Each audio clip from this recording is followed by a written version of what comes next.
مجھے یہاں ایک واقعہ یاد آیا، حضرت امام مالک رحمہ اللہ تعالی کیا شان کے ساتھ جیتے تھے، کیا ٹھاٹھ کے ساتھ جیتے تھے۔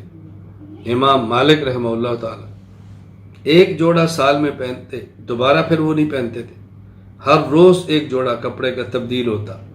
ایک تاجر نے امام مالک سے وعدہ کیا ہوا تھا کہ آپ ہر روز ایک سوٹ نیا پہنیں، حدیث پاک پڑھائیں، کل پھر نیا پہنیں، حدیث پڑھائیں۔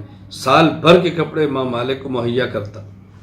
کس ٹھاٹھ سے امام مالک جیتے تھے، لیکن جب مسئلہ پیش آ گیا، حضرت امام مالک رحمۃ اللہ علیہ کا موقف یہ تھا طلاق المکرہ واقع نہیں ہوتی، جبری طلاق نہیں ہوتی۔ ان کا موقف تھا، بادشاہ وقت تھا کہ جبری طلاق ہوتی ہے۔ امام مالک فرماتے جبری طلاق نہیں ہوتی، کہا گدھے پر بٹھاؤ، مدینہ کی گلیوں میں گھماؤ۔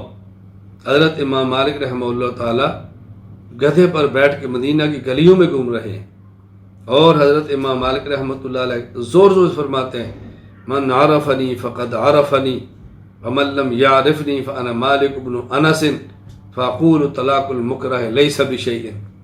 جو مجھے جانتا ہے وہ جانتا ہے، جو نہیں جانتا وہ سنے۔ میں مالک ہوں اور میں کہتا ہوں طلاق المکرہ نہیں واقع ہوتی۔ آپ علماء ہیں، عالمانہ شان سے جینا سیکھو، حق پہ کھڑا ہونا سیکھو، حق پہ ڈٹ جانا سیکھو۔